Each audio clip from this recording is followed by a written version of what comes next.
السلام علیکم ناظرین. لکه کم سے کم تاسو استاد ته دا کتاب وښایئ.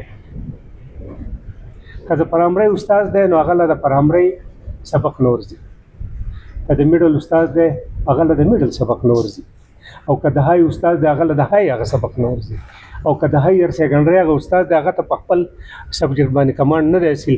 اوس دا ده چې یو سړی استادي بیچیوري ښه تعلیم یافته خو کم سے کم د اتنا نواله د پنځمه پورې په دې کورس باندې ټوله میاشت نه لګي، خو چې یو سړی د زده کړې په جوړ باندې دته وښایي او هغه یې د زده کړي، خو چې میشن د جذبه او چې د زده کړې جذبه پکې. زما په خیال چې د پرایمري استاد چې ته ورته د پرایمري دا کورس پڑھاوی ہے نو لکه ټول کتابونه به ان شاء الله چې په میاشت کې پڑھاو شي.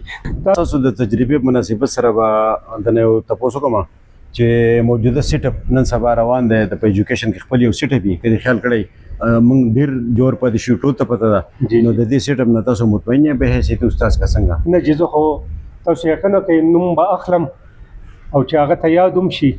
زمونږ په سوات کې خصوصا او په ټوله صوبه کې عموما چې یو سړی ریټایر کیږي نو هغه به ځان لا د ریټایرمنټ نه مخکې 2-3 میاشتې مخکې به په کلر پسې ګرځي چې چا سره خبره وکړم د رشوت او د ریاض خان وس بیا راغلی دی او دلته ډي او دی په ده پسې زه لاړم او د ما ته وی چې لکه څه مسله ما یو مسله درته ویل چې لکه دا څنګه چې ما بیان کړو چې دا د ریټایرمنټ دا کاغذونه تیارول د پرایمري د ایچ ډي او کار دی، په میډل سطح باندې دا د ډیپټي ډي او کار دی، او د های کې دا او دغه کار دی د هیډ ماسټر پرنسپل کار دی، په سیکنډري کې هم د پرنسپل کار دی.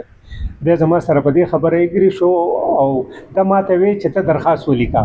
ما د ریاض خان په نوم باندې درخواست ولیکو او ما ورته دستخط وکړو. ایوب خان چې په هغه وخت کې د اس اس اقصا جنرال سکرټري د لسوات هغه ورته دستخط وکړو. تاسو یقین وکړئ چې دغه درخواست سر وخوړو او هغه ورله ګوتې هم نه دي وروړي.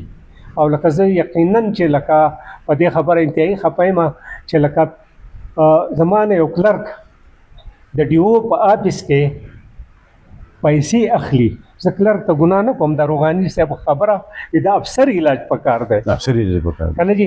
نو لکه دا ټول سیټ چې دی دا د افسر ذمواري ده. که د هغه په دفتر کې څوک رشوت اخلي نو زه یم چې لکه پکار ده چې د ډي او نه سړی ته او ذموار هم دی ما په بالکل. نو لکه دا چې په کم دفتر کې رشوت اخیستی کېږي نو لکه د هغې ذموار چې دی افسر دی. بالکل صحیح. نو ناظرین دا تاسو د دې د مشورې واورېدې او رښتیا خبره ده، خو زه به په دې موقع باندې ووایم وی نہ میں دوزخ کا قابل ہوں نہ جنت میرا قابل ہے، میرے مولا تیری مرضی جدھر چاہیے ادھر کر دے. نو ارمانو زموږ نه پوره کېږي، خو دغه خبره ده چې رشوت ډېر عام دی او ډېر عام دی. السلام علیکم.